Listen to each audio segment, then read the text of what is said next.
When you're behind a computer screen late at night, no one knows who you are, where you are. I became part of this cyber community where people are exploring deviant thoughts and exploring their fetishes.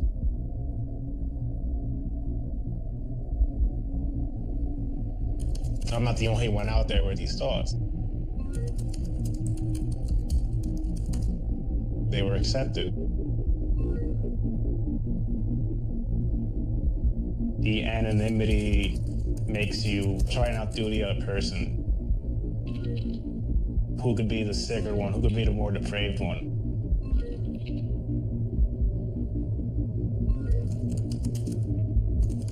The baby was sleeping, the mom was sleeping, there was just nothing to do.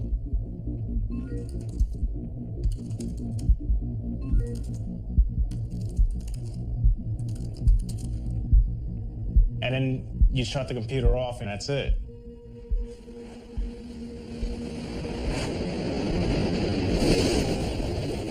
I go back to being the regular me.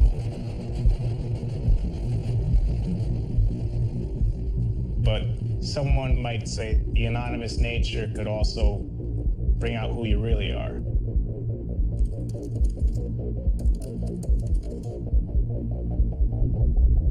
In my worst nightmare, I could never guess that this would have happened.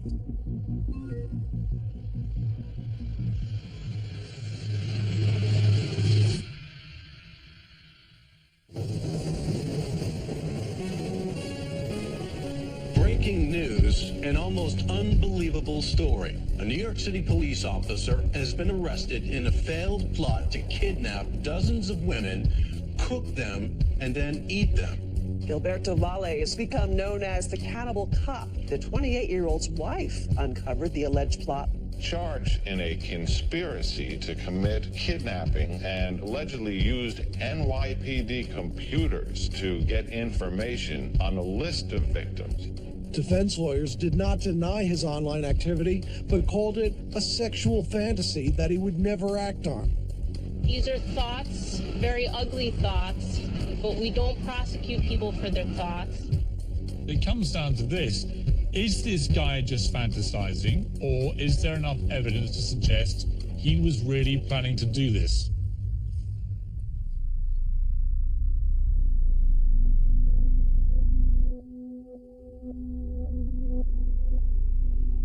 There's nothing we like better than, at least in fiction, a killer. You know, the worst, meanest, baddest, roughest, toughest serial killer in the world. Let's get inside their heart and mind and figure out exactly what they're about. And there are story archetypes that we all sort of adhere to. Gil, as the cannibal cop, was typed as well. Whether it was the monster of the week, or as this week's Hannibal Lecter, or as a master criminal, or as a vicious beast who needed to be controlled. Not only was this someone who seemed to have been planning to abduct and eat his wife and other women, but the idea of him wandering around with a badge was something so devious that it was unbelievable. But then when it actually made it to trial, there were two sides to this story. And when the defense stood up and said, this is a thought police case, then suddenly it got even more theatrical and more interesting. It was the best that true crime has to offer, because it was about a crazy side of human behavior that we don't get to see. And that's what was happening in real life here.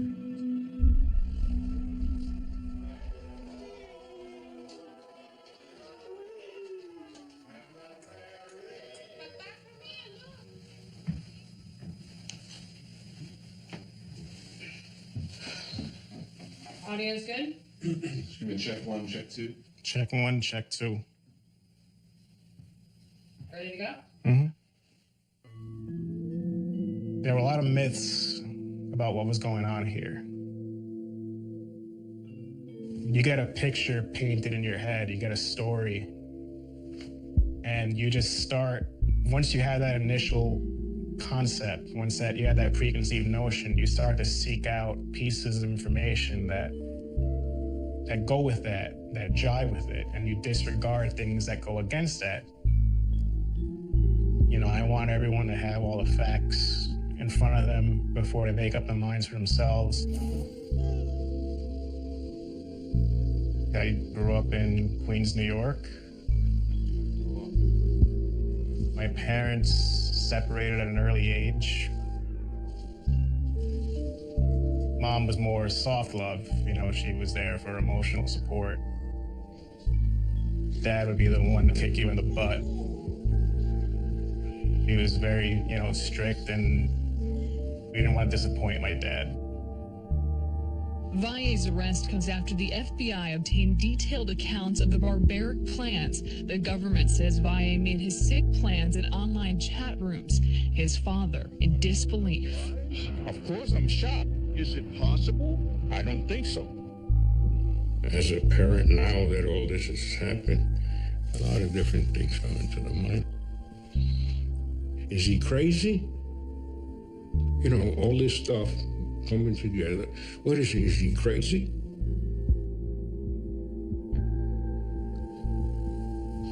How did you feel when you heard the first allegations about cannibalism and kidnapping? I couldn't believe it. I said, that's not my son. I'm like, there's got to be a mistake. That's not my son. You lick the mama kiss? You lick the kiss? You lick the kiss? The first time that I actually heard these internet chats, that's when I noticed, I'm like, okay, my son did have a problem.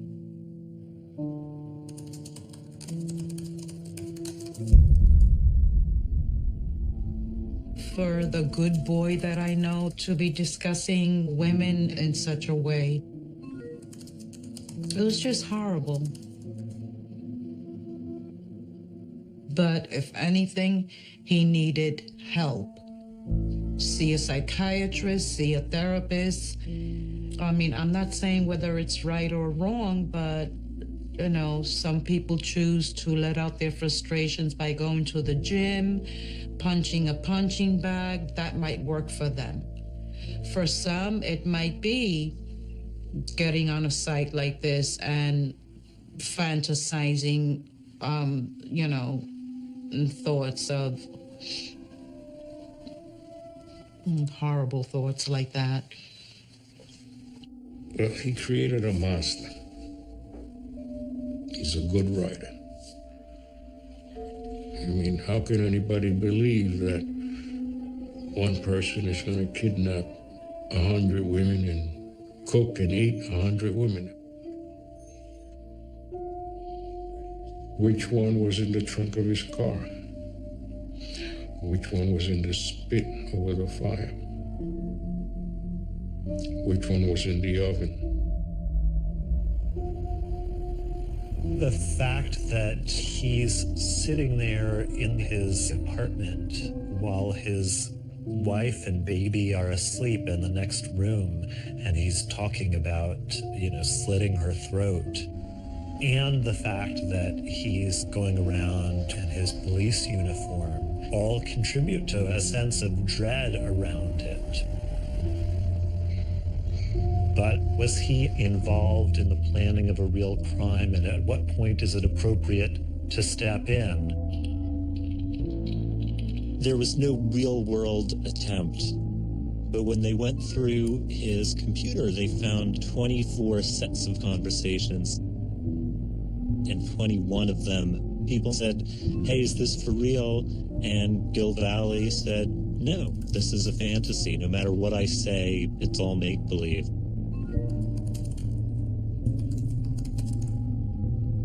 But in 3, he never said that.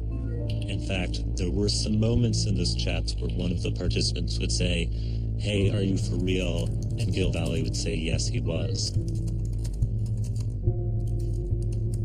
That could seem like evidence that this was a real conspiracy.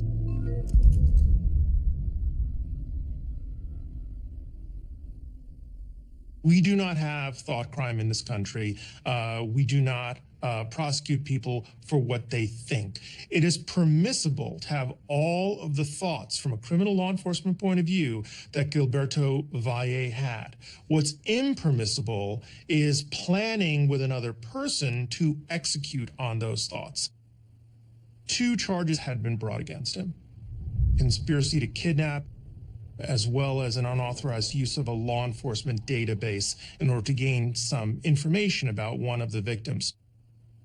Conspiracy is the prosecutor's favorite instrument.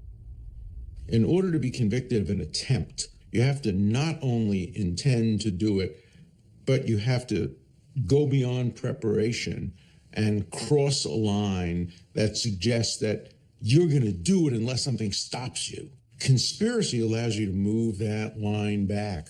If 2 people just talk about doing something terrible and agree to do it, and then take one overt act, they can be prosecuted and put in jail for the rest of their lives. The overt act doesn't have to be a crime itself. You know, it's not like you say, let's go rob a bank, and the overt act then is you steal a car to be the getaway car. It could be something that is entirely lawful otherwise. It just might have special meaning here. The defendant talked about disabling his victims using chloroform. He then searched how to make chloroform. The defendants talked about stalking their victims. And in fact, there was a search of a proprietary law enforcement only database as to where one of the victims lived. This is not a simple case of where you're going after somebody just who thought some evil thoughts. He took lots of steps in the direction of possibly doing terrible things. He traveled to Maryland to visit one of the alleged intended victims. This target of his supposed plot was his college friend. If you think this is a dangerous, dangerous man, then everything that he did in real life takes on this really ominous color to it. This trip to Maryland with his wife and baby could seem like a recon mission for a murderous kidnapping plot. If he, in fact, was planning to kill somebody specifically, then all of these would be overt acts within any meaning of the law. The question is, what was in his mind? And I'm not sure he knew. Opening statements today in the trial of the Cannibal Cop. In the words of both the prosecution and defense attorneys, this is going to be a bizarre trial.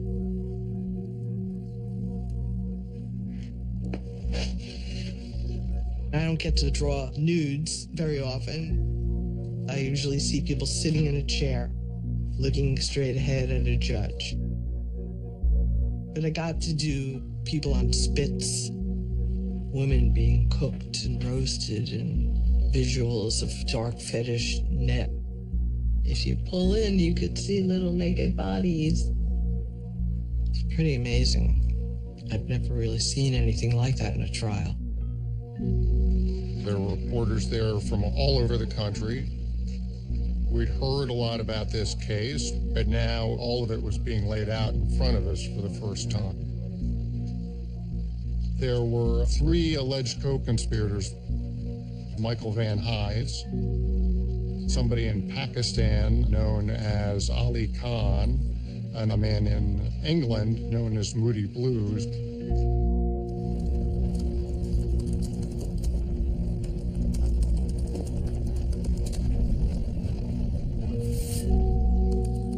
He had these plans written out for how to kidnap women. He was planning on building a pulley apparatus in his basement to string women up and torture them and slow roast them. Says he had a giant oven that he planned on stuffing these women into. It all sounded crazy, but potentially true. We had a tome of the chats copied for us, and we were in the position to determine how much of it was real and how much of it was fantasy. I think we all agreed this man has a problem. This is sick. This is really quite sick. But we weren't there to convict on his sick mind. We were there to convict on a conspiracy to kidnap and kill and maim and rape. What made it very real was that he took pictures from real people in his life and shared them on these sites. And that, for me, takes it past fantasy. He had what was called a blueprint and had made a list of what he needed. He had the ability to retrieve all these materials. That made it very real to us that any one of these women could have been a true victim of his. Alicia Friska early on became a major figure in the case. Investigators said Gil had been stalking her.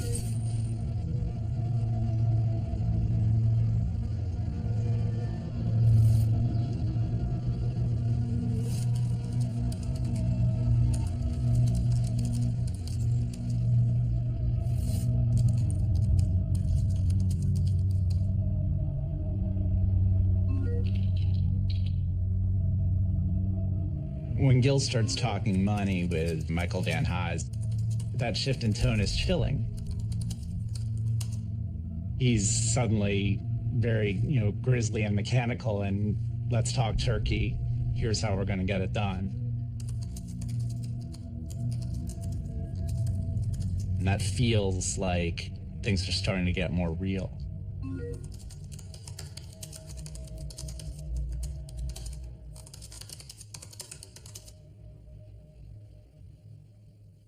These fantasies were really, really scary. And the level of detail that Gil talked about and that other people talked about on the internet was also really, really scary. The reality, of course, coming back to reality, is that none of the things that they said ever came to pass. They often missed dates. They said, okay, I'll call you on Tuesday and we'll do something then, and then nothing happens on Tuesday. Nothing happens for 3 Tuesdays. And then nothing ever happens at all.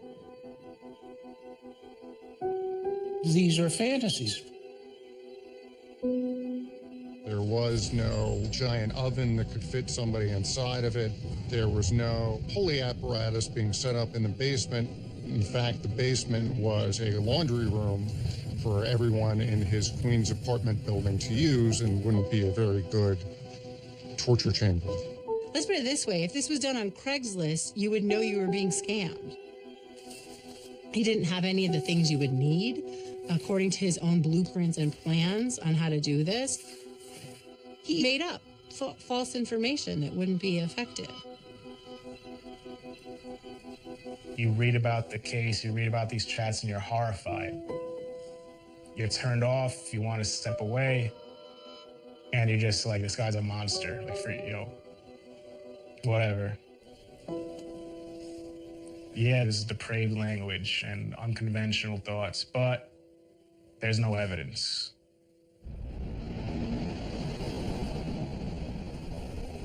Shock in the courtroom, guilty of conspiracy to commit kidnapping, also guilty of wrongfully accessing a federal database.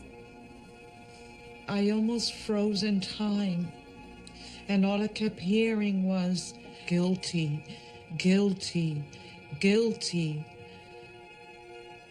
For me to see him in shackles, it's heartbreaking. But you know, through all this, I haven't cried until now.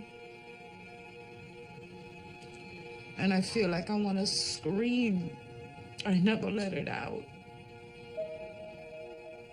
He's not a cannibal. He never ate anyone.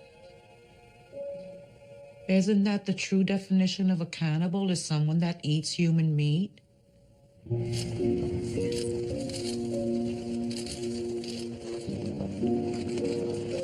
are you doing, out of all due respect? How are you doing? Look at me. I'm strong.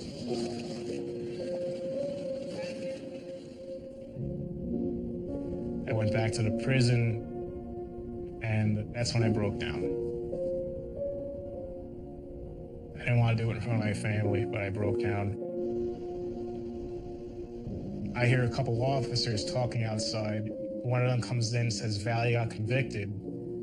And another one says, get the fuck out. The guy thought that guy was going home. Obviously, the case involved thoughts that were unusual and bizarre and frankly, very ugly. We think that the jury just couldn't get past that. The conviction was devastating to everyone on the defense team.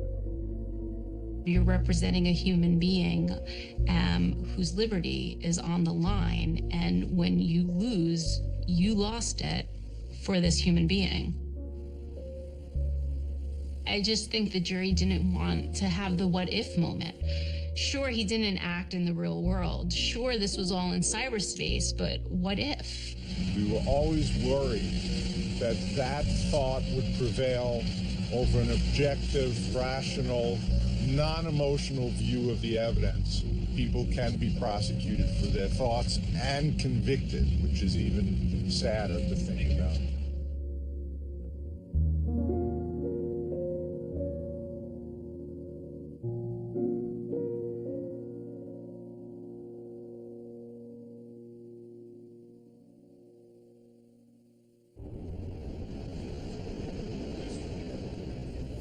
This call is from a federal prison. At this point, I'm pretty depressed every day. Everyone thinks I'm facing sentencing. You know, technically I'm not yet. I'm still waiting to hear from the judge. I keep saying a couple weeks more, and I get pushed back, and I get pushed back again and again and again. Julia emailed me, and she said she doesn't think it's going to be good. The Cannibal Cop case really raises the big question: what is the line between thought and action, right? Between fantasy and crime. And it's so gray. In a case where there's no victim, there's no harm, was there enough evidence to show there had been an overt act? The government was saying that all of his Google searches were overt acts in furtherance of a conspiracy. Gil, at some point, is thinking about eating people, and he starts typing, "How do you abduct a girl?" He starts doing research into chloroform and baking pans and knives for cutting people up. But the idea that a Google search would constitute an overt act, I think, is dangerous. That's where you get into thought crime. When we think about thought crime, you think about, George Orwell in 1984. You think about the thought police. You think about being put away simply because of something that's in your head. Thought crime in the modern age, in the post-George Orwell age, becomes more of a question of technology and its power to see what's on our minds much more often than it used to be able to. It's possible for the internet to know more about you than your best friend does, than your family members do, because what you type in the Google search box is often a very, very private thing, things you wouldn't even tell your friends and family. His wife is typing in things like, "My husband doesn't love me." very sad to see, but I think it shows that Google searching is just an extension of the thoughts we have in our heads. Sometimes we're sitting at our computer alone and we just type them in.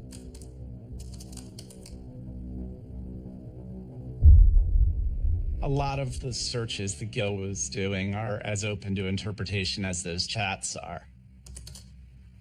And one of the cases made by the defense was that this was storytelling, that the Dark Fetish Network was some sort of communitarian storytelling exercise.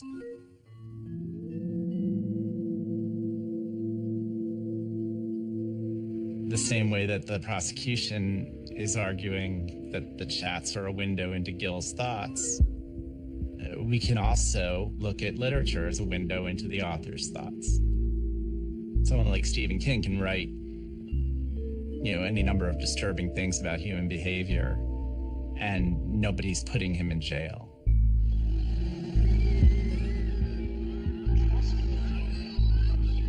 Why is it that we're fascinated by stories about violence?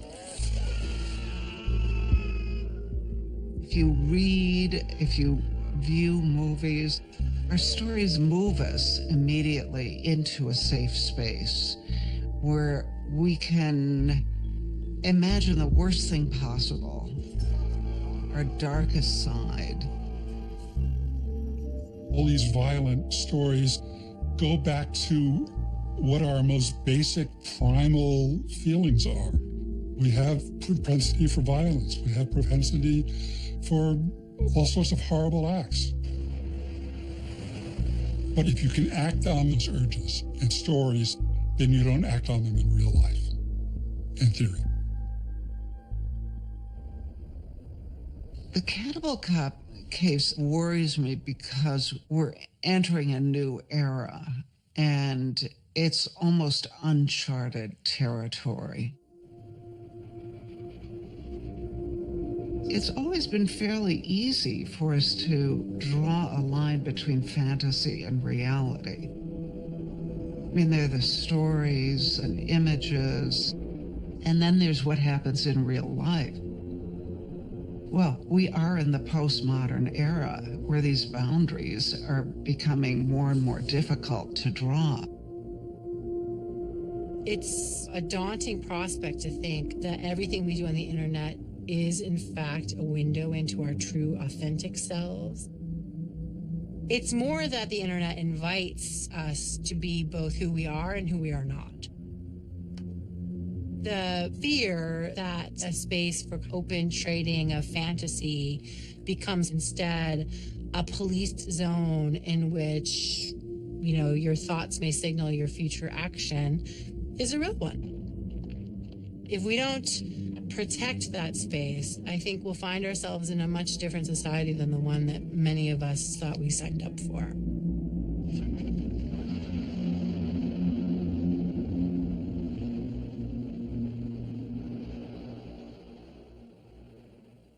Anybody should be allowed to write a dirty story on the internet or have a dirty fantasy, even if it's gruesome and tasteless and not something you would necessarily want to talk to your mum about over dinner. That's fine. It stops being fine when other real people are involved. That this guy used police databases to track down women, and he used his privileges as an officer of the law to do that. Oh, it just sends a shiver down my spine. I just can't even. It's a extraordinary breach of trust between the police as an entity and the public at large. It wasn't just thought crime, it was real crime. The idea that everything that happens on the internet is fantasy and it's not really real is dangerous. It's just another way of not wanting to confront the fact that these evil thoughts and behaviors exist within human beings. It's not a product of technology or possession by the devil or any kind of outside force. It comes from us. The darkness comes from us.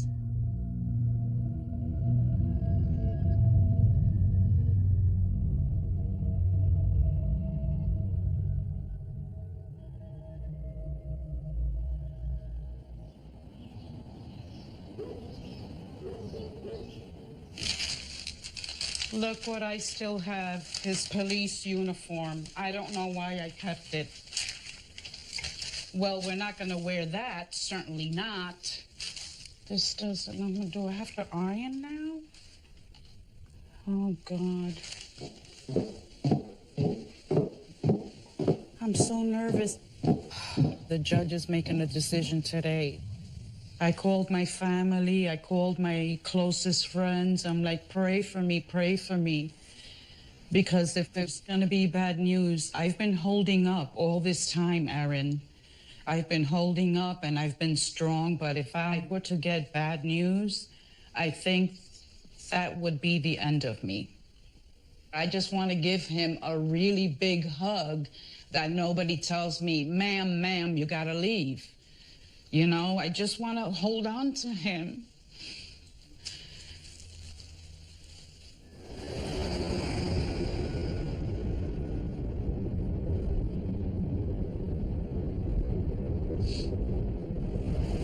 I hope he doesn't have to spend one more night in that cell. Julia did say that, you know, if the news is bad, we still have other options. And what I said to her, like, well, in the meantime, my son is sitting in jail. Another year, another 2 years, how much longer? Oh, it's gonna be a media frenzy, but I'm not talking to anyone. Can you tell us when you know what's going to happen this morning? No. Well, just that, please. I want to see him not be a felon. I want to see him be acquitted. He didn't commit any crimes.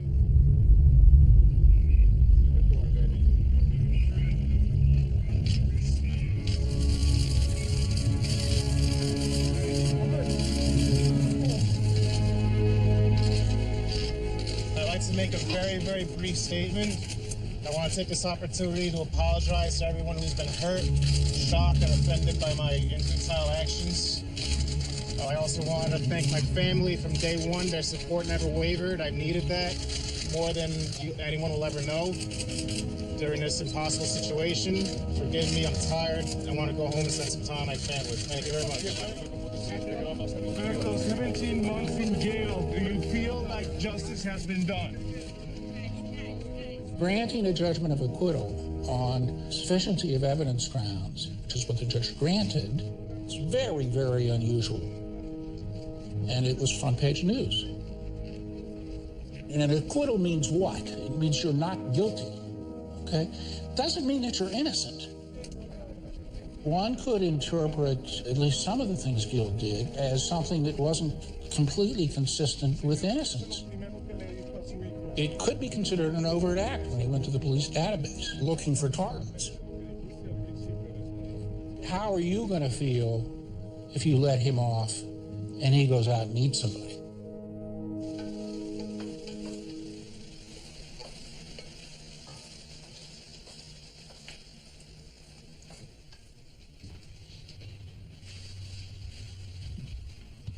Those people have been there since 7 this morning.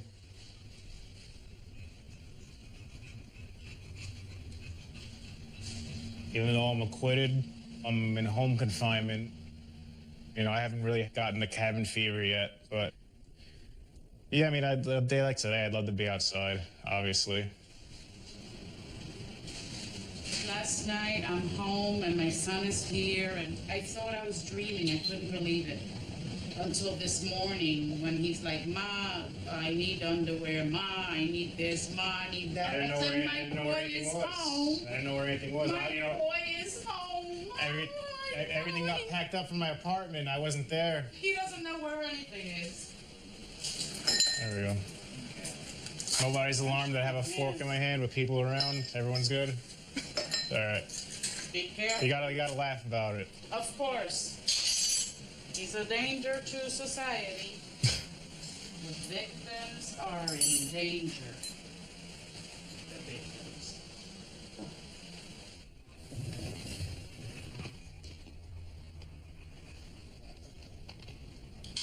I read the ruling late last night. I mean, the judge just slammed him. Somewhere in the page 80s, there's like 5 straight paragraphs where he ends all of them with, this can only make sense as a fantasy roleplay. It means, like, it makes no sense whatsoever in a real conspiracy. He ends like 5 straight paragraphs like that. All right. Bye, Julia. Thank you. Bye, everyone. Thanks. Take care.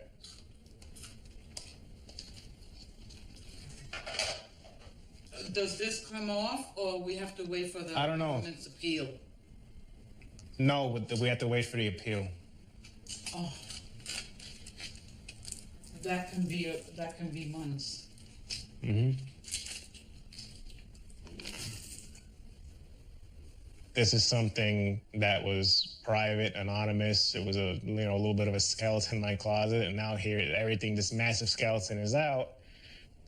It's the epitome of embarrassment to sit in that trial and have all these emails and chats read. I mean, it was like, hey, how the hell did I come up with something like that? It was bad.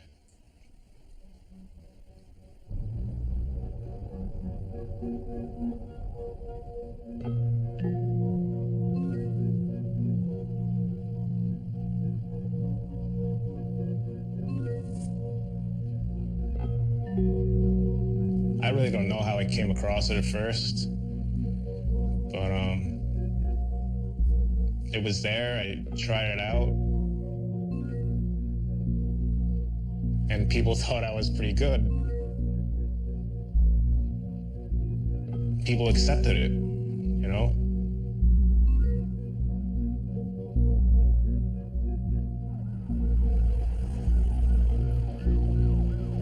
I mean, yeah, I had a stressful job, but I don't know how much that played into all that. You know, I could have gone out and got drunk. I could have stayed up and watched TV. So I don't know if that had to do with a lot of it.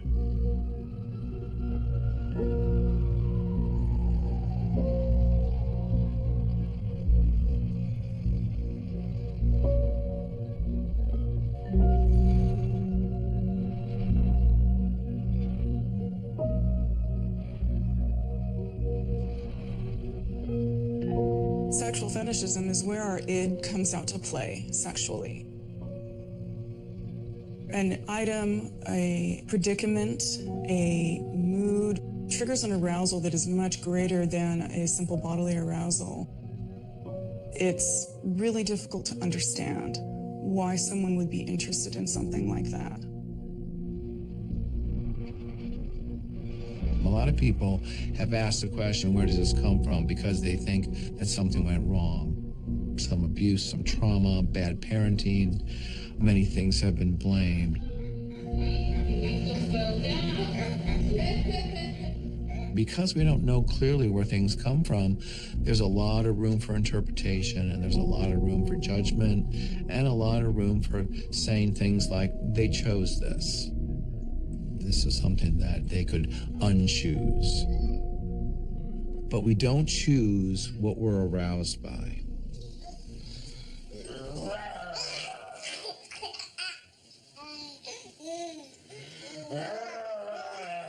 We live in a very Victorian, puritanical culture when it comes to sexuality. The overt part of our culture sexually is very open. We exploit it, we talk about it, we model it, we advertise with it. It's in our music, it's in our art, it's in our television, it's in our movies. But covertly, I think people are pretty uncomfortable with their own sexuality. And when you juxtapose that schism between overt expression and covert inhibition, I think that's what creates sexual pathology and sexual problems and sexually compulsive behavior.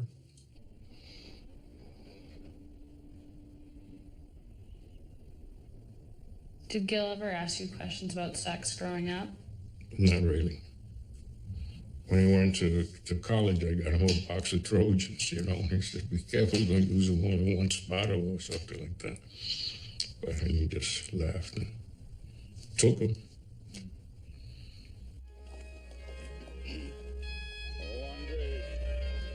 It sounds to me like he was raised in an atmosphere where people didn't really talk about sex. And anything that fell outside of what was considered acceptable was horrifying, shameful, and something's wrong with me and I'm broken.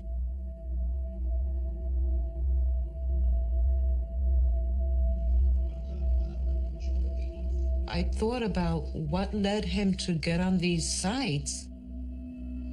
And I wonder if it had anything to do with our divorce. Why did you guys decide to get divorced? I really don't want to get into that. I was very young, so I didn't really understand what was going on.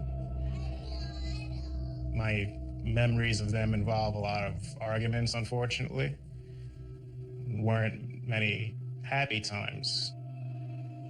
His dad was very possessive, controlling, and verbally abusive. I didn't want my son to grow up thinking that that's how you treat a woman. I mean, is he going to talk about it? Is he going to admit that, yes, that's what made me do it? Or the devil made me do it? No, just kidding. People try to explain why this happened. I try and explain it. It's tough sometimes. I guess the most important thing I got out of these chats, if there was anything I got out of it at all, was just acceptance. This is the first time I'm really opening up about all kinds of freaky stuff, you know, cannibalism and bondage.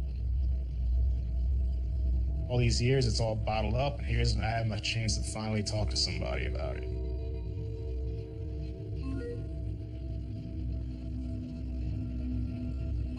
It was such a relief to get it off my chest.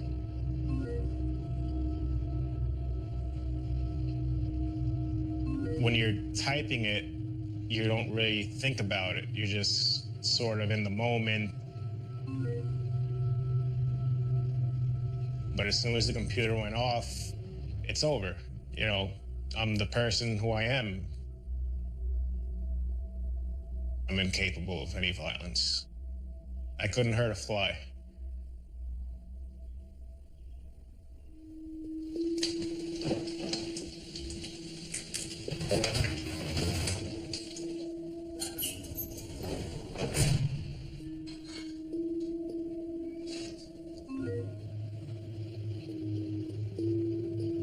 Something that the defense really has to reckon with is even if he's innocent of planning a kidnapping, he's still admittedly very interested in kidnapping. He's on the record talking about it all the time. He can't get it out of his mind. How do you prove that he would never do this in the future? In the ramp up to the trial, they were concerned that this might break down into a he said, she said kind of case where the defense would say he's harmless and the prosecution would say he's harmful. And what they really wanted was the voice of God to come down from on high and say, I've looked at the guy and he's as nice as you and me. And that's what they got with Park Dietz.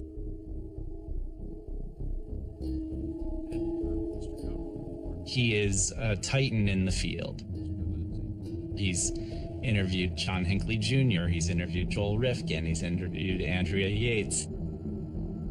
And almost without exception, he works for the prosecution.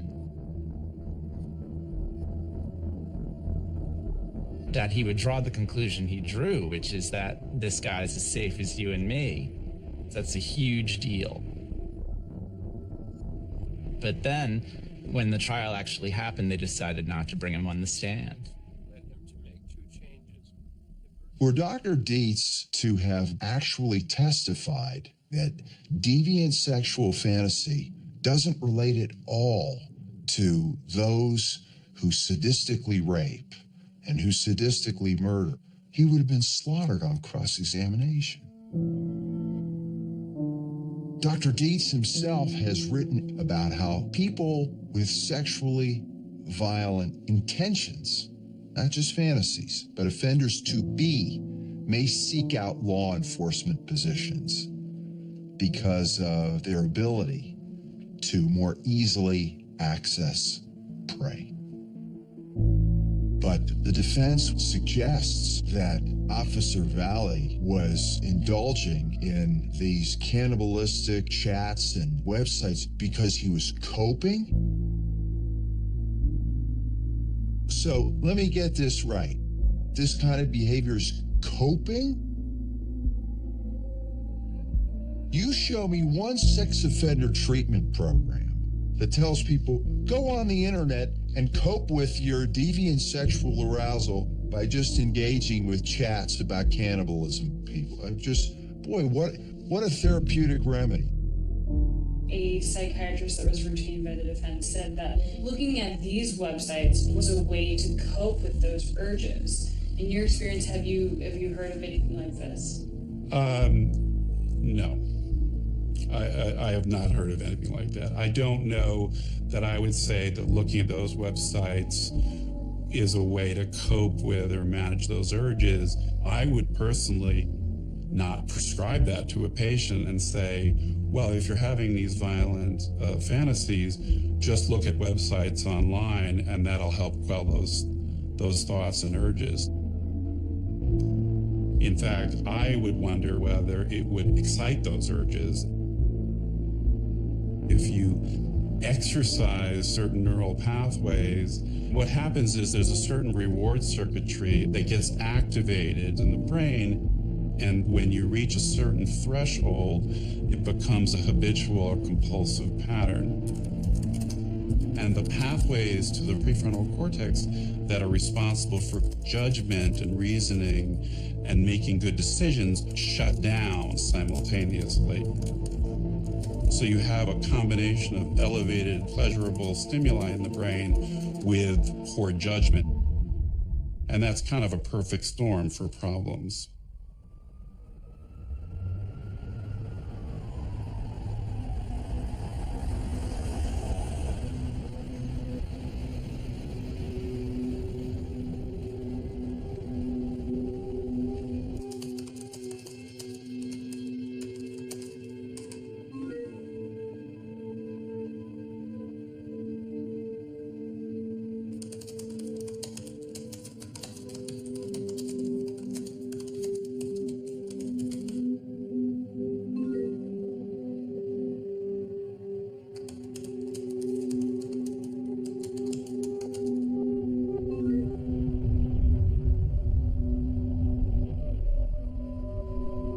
What is the capacity of people who are otherwise strangers, just connected by chat room or internet connection, to influence someone into crime from fantasy?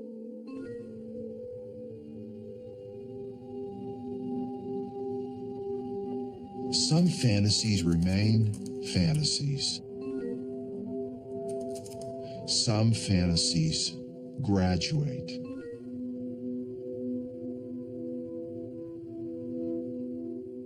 The website or the chat or the activity is no longer interesting to them in the same way.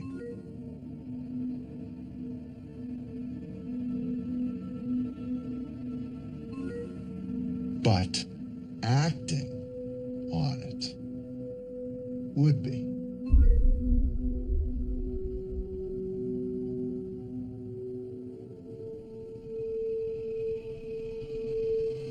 The connection between fantasy online and subsequent acting out is impossible to predict. You can't just assume that fantasy means that they will enact a behavior, but you can't also assume that they will not. And I will be the first to tell you, in psychology and psychiatry, we are not good at predicting violent behavior. The highly unusual facts of this case reflect the internet age in which we live. Valley had discussed kidnapping, torturing, raping, murdering, cannibalizing women with 24 individuals. At trial, the government conceded that 21 of these communications are nothing more than fantasy roleplay. The government nonetheless contends that Valley's communications with Van Heist, Ali Khan, and Moody Blues reflect a real kidnapping conspiracy. Because the government did not offer sufficient evidence to permit a reasonable juror to distinguish between Valley's alleged real chats and his conceived fantasy chats, the jury's verdict on count 1 cannot stand. I like when he ends with that. The jury's verdict cannot stand, must not stand. I just hope, the government doesn't appeal this and this is officially over. Right now we have that looming over our heads.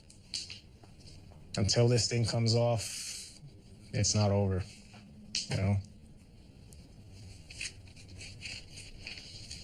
Go to the beach, all right?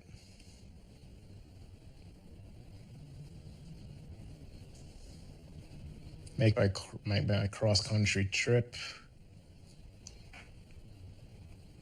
Yeah, those would be good times when it happens. Kill.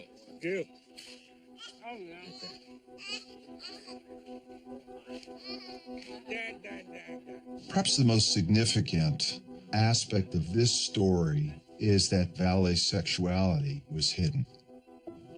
If one has to wall off an entire aspect of what turns them on, then one has a fundamentally dishonest relationship with their partner. And when you have a dishonest relationship with your partner, you may be able to maintain appearances, but the story is never going to end well. He always said that because he got home late, he couldn't go right to sleep, so he would play video games, watch TV, go on the internet for a couple of hours. Then after I got pregnant, it kept getting worse. He would stay up until 3, 4, 5 in the morning or just not come to sleep in our bed. And then all this really weird stuff started happening. She had installed spyware on the computer, and she found the chats, everything that this case is about. She found it all. It logged every keystroke that is made on the computer and every website that is visited, and takes pictures every 5 minutes or so of whatever is happening on the computer screen.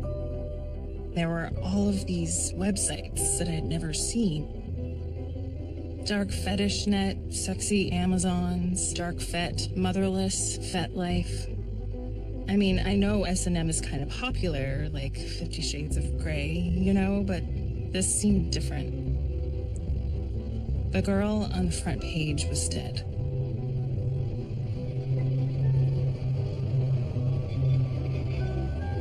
I noticed on one of the screen pictures that was taken an email address that I didn't know about. So I went to Yahoo Mail and entered the password that Gilla told me to use for everything. All of a sudden, I was staring at pictures of my friends, pictures of people we knew. There were thousands.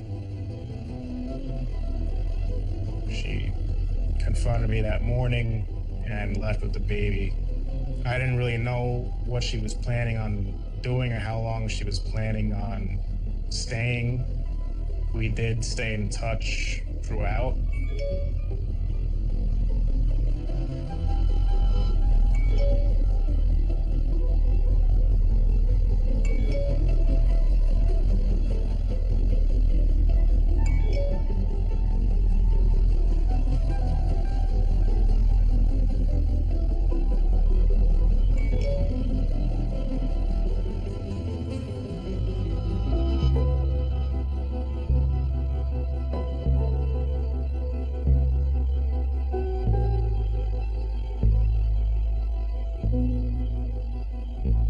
partners may question themselves and say, well, why didn't I see this before?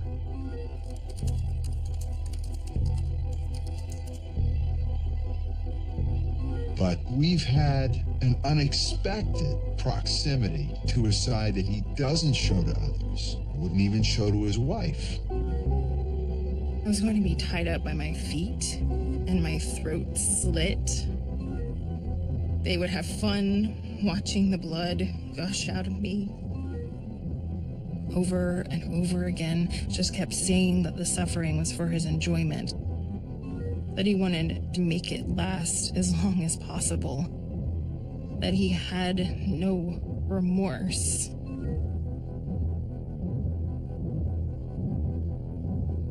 It was tough to listen to her, talk about our relationship. We were together for 3 years. I thought they were 3 wonderful years. Yeah, I would do this at night, but it didn't affect my personal life at all. It didn't affect my job. It didn't affect my family. I was still the good husband. I was still the good father. I was still doing great at work.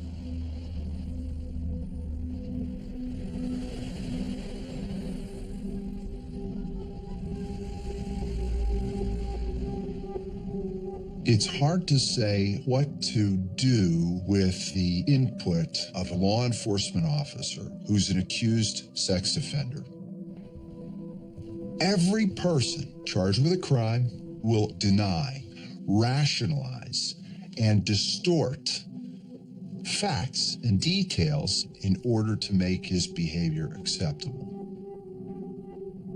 I'm doing this on the internet.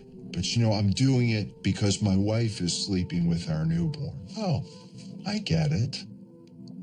He gets it. As far as sleeping, I started talking to this guy from England. So it was just as simple and banal as that, the time difference. So I would start chatting with him over there. It's 8 a.m. Over here, it's 2 o'clock. And normally I'd be done by then, but now I'm playing a game with this guy. And so I'd stay up a little later, and that's all it was.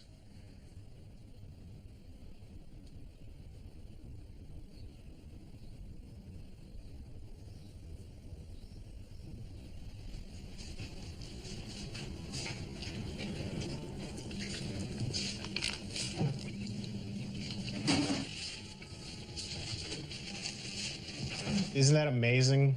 And it's the truth. The day she puts this spyware on is the day I'm moving on from this. Because like I said before, it was starting to affect my family life, and that I was staying up later, and I didn't want, I always said once it starts to, if it ever affects my family, it's got to go. So it had to go. And that day, if I'd done it a day sooner, none of this would have happened. Isn't that incredible? I told that to, my lawyers and deets that, I'm not making that up. That's a God honest truth of my daughter's life. I went on that day to delete everything. It's almost like there's a higher power who said that this had to happen, and maybe one day we'll know why.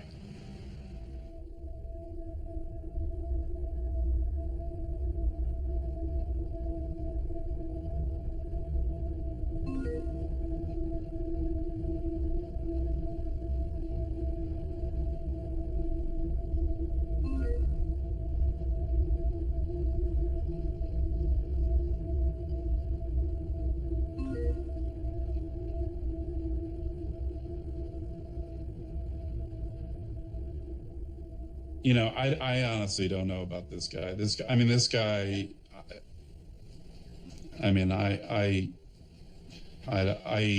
the fact that they got him off on that defense is pretty lucky for him. It's pretty unusual to have that kind of level of violent thought and fantasy and to get off on the defense. I would not be shocked if he ends up back in jail. It disturbs me that Mr. Valley is out. Do I worry for harm? Not really. But, he's a disturbed man. We, as the jury, were confident that from what we had, what we were given, we made the best decision we could. And when it was overturned by the judge, I felt betrayed. It was a very difficult decision. We were not in agreement from the very beginning. Some felt more strongly that he was guilty. Others needed much more proof. Ultimately, the weight of it was that this decision was going to ruin this man's life.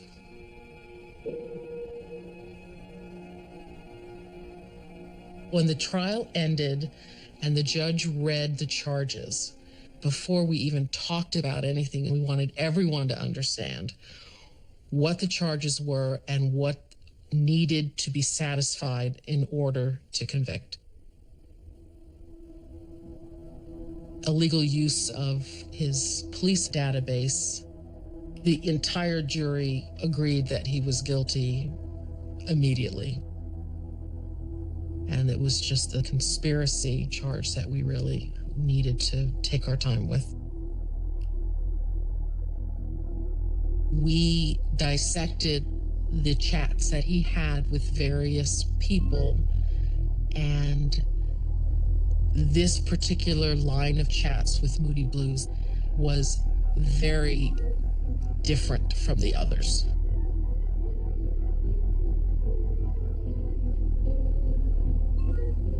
We collectively, as a jury, felt the tone had changed.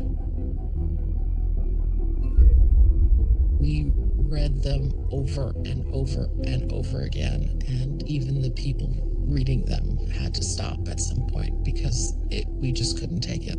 It was very, very hard.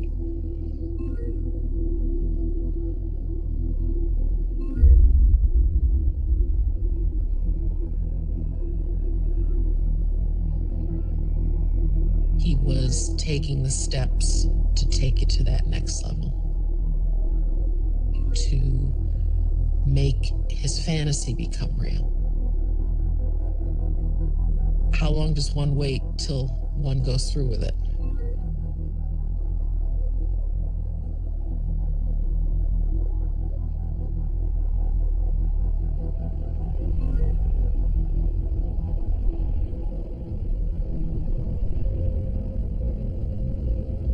The trip to Maryland was planned to meet this college friend, and he was bringing his wife and his daughter along on this trip. The defense maintained that this was just a trip to visit a friend. But his chats with Moody Blues indicated that he couldn't wait to go see her, that he couldn't wait to think about what he was going to do to her, and also find out where she worked and get some more background information.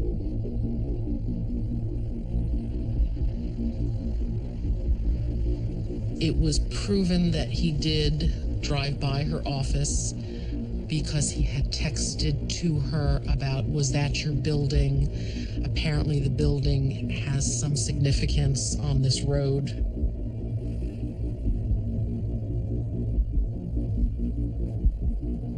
He did meet her for brunch with his wife and his daughter, and all seemed normal. Just friends getting together and talking, and her meeting his wife and his daughter.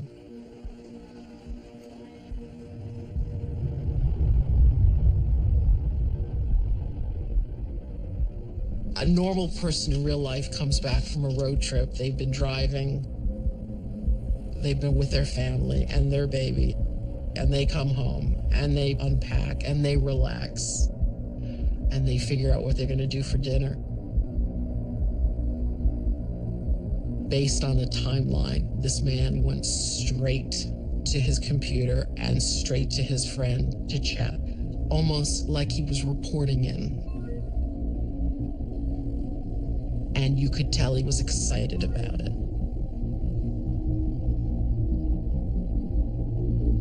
The fact that he came back from this trip and one of the first things he did was write to Moody Blues was enough to say that he had made this trip, he had a purpose for this trip, he satisfied that purpose, and he shared it with his conspirator. And that, I think, ultimately led to his downfall.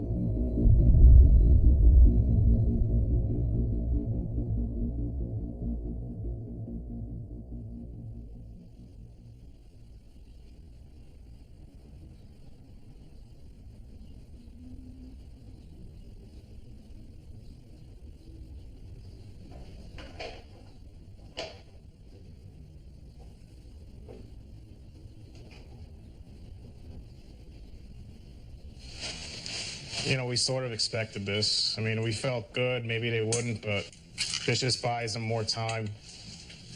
That looks delish.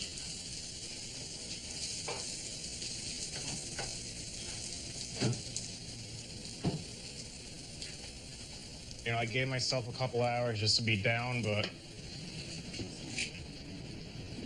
you know, if I'm down, they win. So I don't want to let them win I don't want to let them win anything, you know? Even in jail, I said that all the time. Like, if I'm down, the government's winning. Oh, that's a lot. Okay. I always overdo things.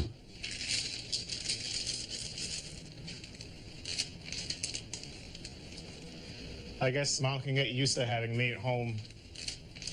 I can get used to this real quick.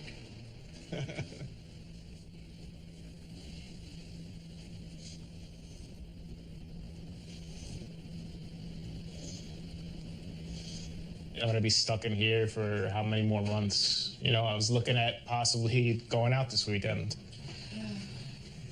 I mean, I thought it was over, and it's not over. It doesn't mean they're gonna go through it, don't forget. They're smart people. They have to know I'm innocent. They have to know there's no evidence. They have to know they screwed up. Maybe they're thinking, how would it look if we just dropped it? In a sense, they had to go through with this just to save face. You know, what are they going to do? BS the Court of Appeals now in paperwork? They can BS a jury. They can't BS judges.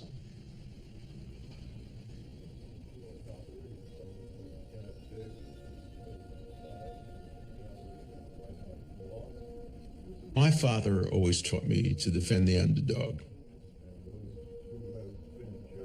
And the underdog is always the person who is on trial with all the resources of the state, the police, the prosecution, being used against that person. I think juries have often been unwilling to apply the presumption of innocence. When I have a jury, the first question I ask is, if the evidence shows that the defendant probably did it, will you convict? And many of the jurors say, of course we will. I say, strike that juror. Probably isn't enough. You have to be willing to free somebody who will probably do something bad and who has probably done something bad. Probably just isn't enough. Better 10 guilty go free than 1 innocent be wrongly confined. We just can't allow our system to begin to err on the side of putting people in jail if they may not commit crimes.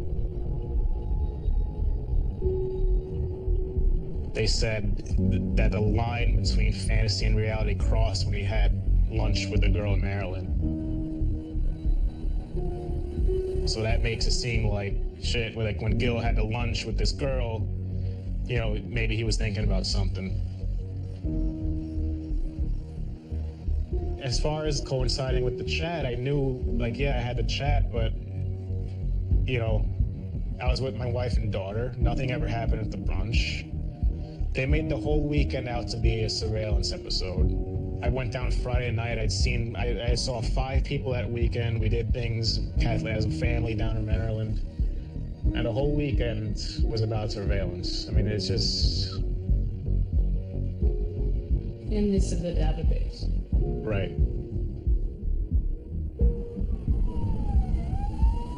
When the prosecution makes a big deal of him using this computer to look up information about these women, yes, it's a violation and yes, it's a crime. But looking at the timeline between when he actually did those searches and when he was having chats about those women with other people on the dark fetish network, it's not exactly clear that he's planning anything.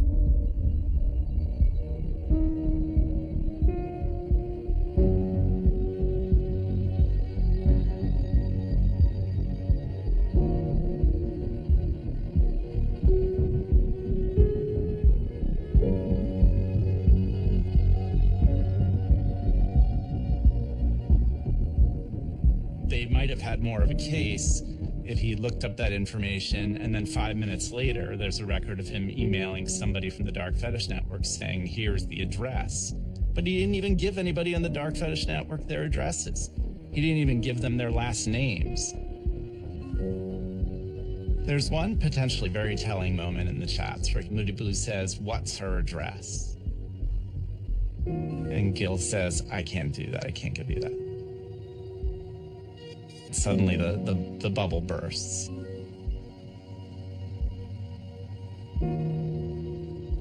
This is Gil Googling someone he has the hots for. Only instead of Google, he's using the police computer because he's at work and bored and says, oh, I have the hots for Kimberly. I'm going to check out the information in the police database for her. And so he does. And that's sick and creepy and weird. But is this the action of a guy who's planning and conspiring a kidnapping? The prosecution had to convince a jury beyond a reasonable doubt, the highest standard in the law. He actually was agreeing to commit the crime of kidnapping women. And here, in this case, I don't think they did. There might be a tendency to want to punish people for who we think they are, as opposed to what they've actually done. And so this could be a case where the jury heard the evidence and thought, I don't maybe think he was going to do it this time, but I'm worried he might do it in the future. I'm worried about what kind of person he is. I don't like this guy. I think he's creepy. And so the, way they resolve that tension is to convict. Well, we were convicting someone on what he wanted to do, not what he did. So we had to believe that he was going in that direction to actually commit a crime. It's easier to make a decision when you have fact with beyond a shadow of a doubt, reasonable doubt. And there was not anything that was fully and completely compelling. We had to understand this man through these chats.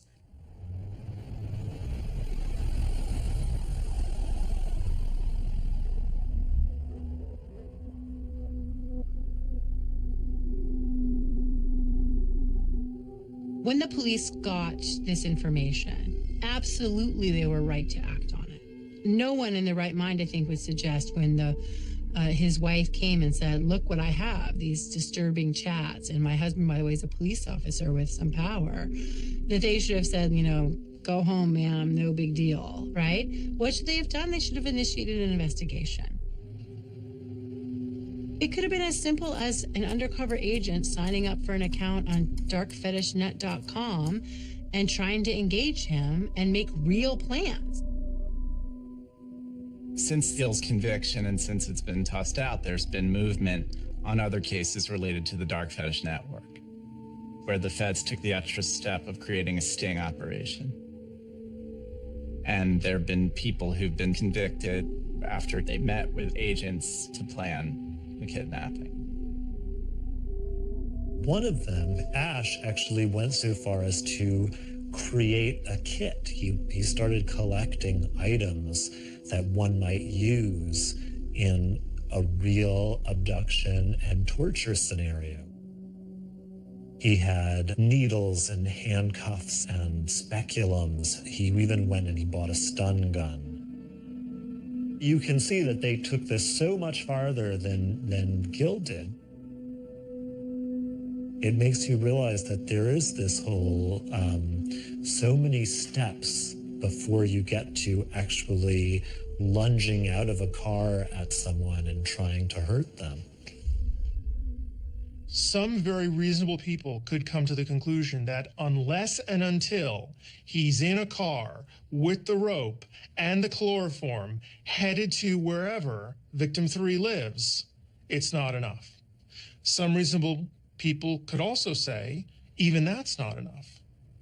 It's not enough until he gets to the doorstep and actually starts walking up the steps and is about to hit the doorbell and say, "Hi, it's Gilberto. Can I come up?" And some people would probably even quite reasonably conclude that we really don't know what he's going to do in that apartment.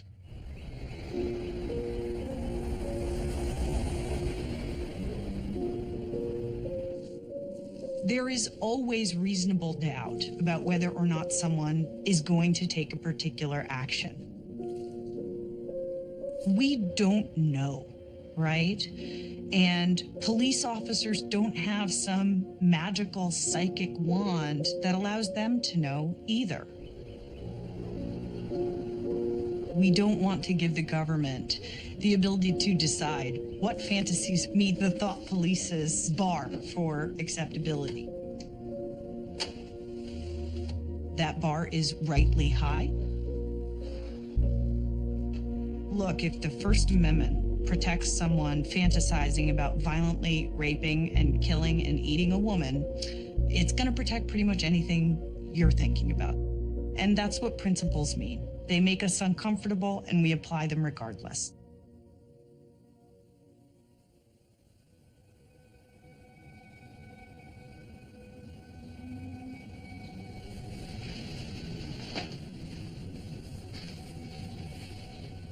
We're going down to court for my sentencing for the misdemeanor.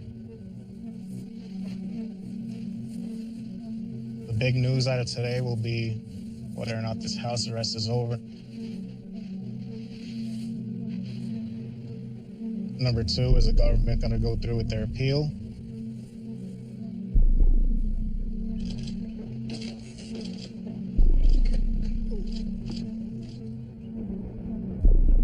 The interesting thing about what's happening with Gil now is that he no longer is just the cannibal cop. He's patient zero in the thought police epidemic that might sweep the nation. We're all determined to try and stop horrible tragedies before they actually happen. And we feel like we can do it. That all we have to do in the future is monitor the right things and set up enough cameras and do enough computer surveillance. But to me, that is an extraordinary assumption to be making. Good morning. If we had an MRI that could read your mind, would we want to comb through society and find the true deviants among us who think these deviant thoughts and really mean to execute them or would execute them in a perfect environment? Certainly in science fiction, like Minority Report, where they talk about pre-crime, that's a dystopic vision. And I think that's because when you think about it, it's often hard for any individual person to even know themselves the line between what they're imagining and what's real. It's part of the mystery of humanity.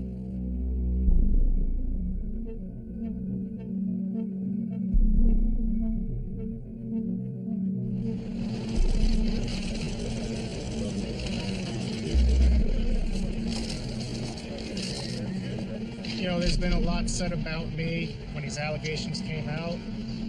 And, you know, that's not who I really am. That's never. People who know me the best know that, and I'm ready to show people who I really am. That's it. Can you give us some idea what got you involved in these issues in the first place? I'm not going to comment on that right now. One of the most troubling gray areas of this case is that most of us don't understand why someone would act on an impulse like this. I don't think the jurors, I don't think the media, I don't think many people at all could really look into his heart and really understand Gil as a person.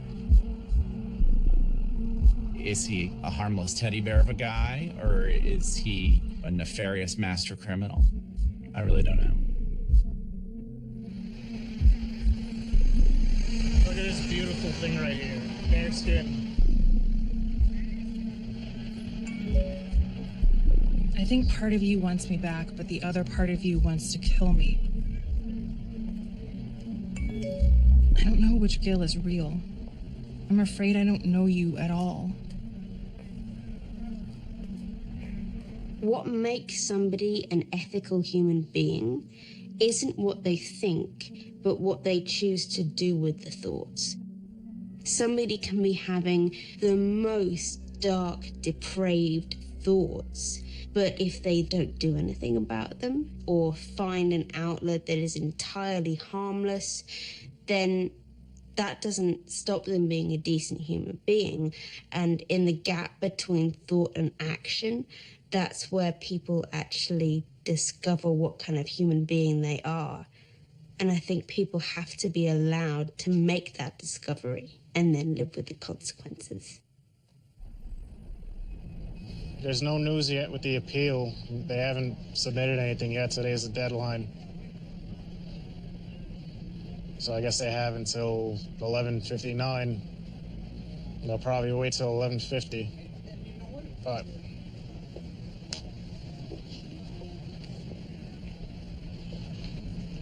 they're gonna appeal. I mean,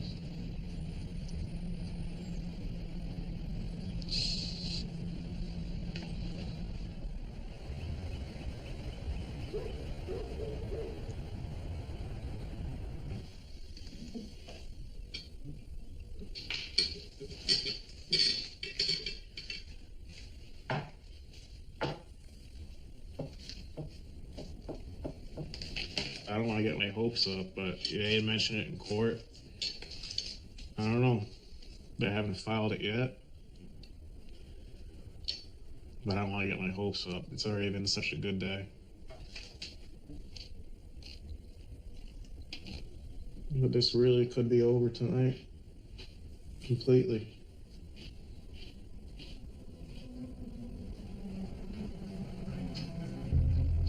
They have until midnight, so we're waiting until midnight.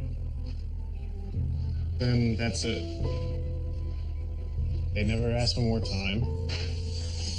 And, the thing better be dismissed.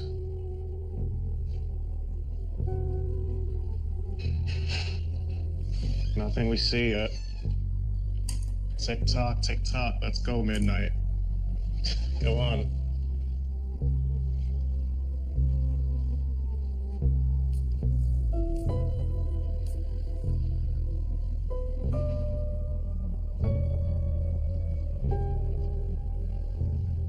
What an ending it would be, And today it would all end.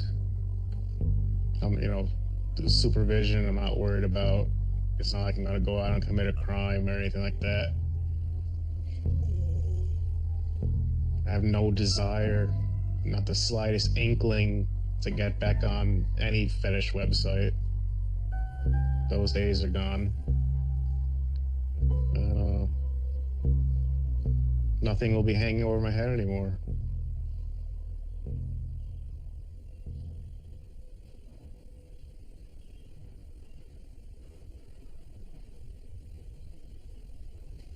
I fell asleep and I woke up. It's after 12. It's quiet down there. My heart starts racing. This is concerning me, though. I don't know what this is.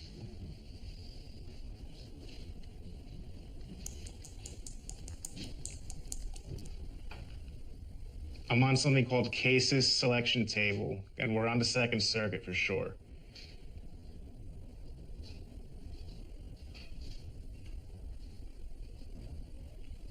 Yeah, I see it.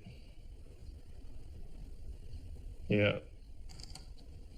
All right, but they file it around 7:30. Really? Yeah. We were looking at the wrong thing. I was expecting it.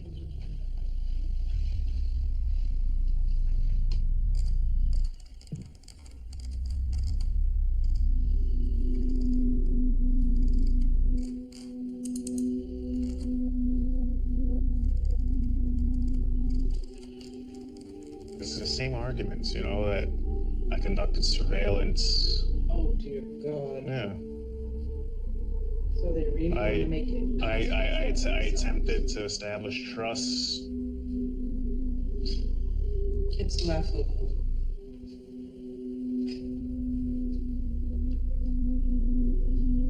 I'm not worried. Don't worry about it. Today was, enough of a good day. I'm not worried at all. All right. I'll stop by tomorrow, all right? All right, see you. All right.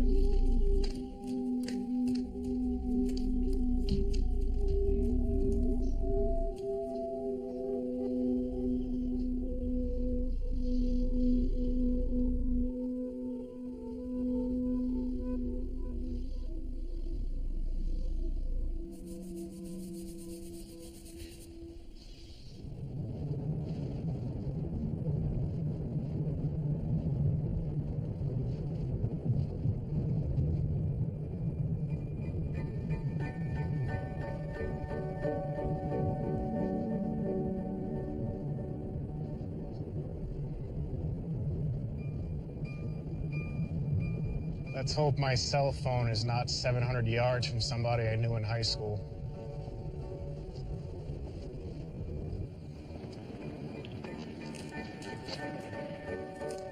Everything sort of overwhelms me sometimes.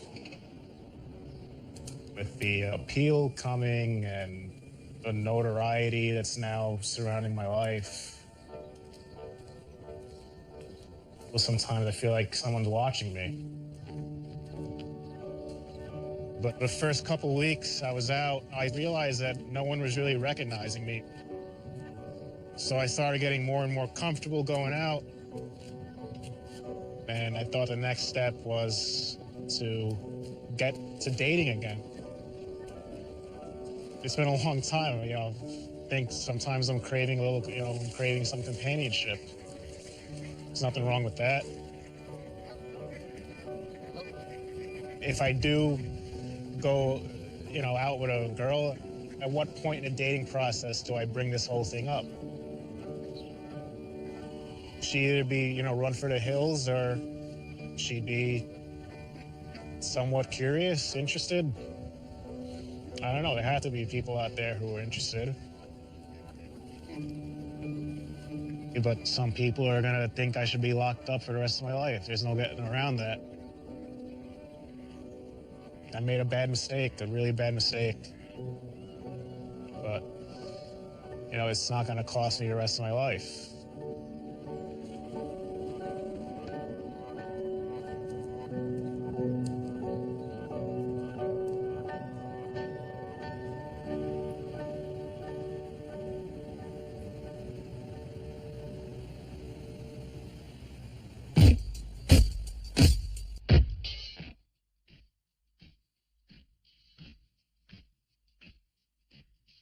Gilberto Valle, known as the Cannibal Cop, just made a dating profile on Match.com.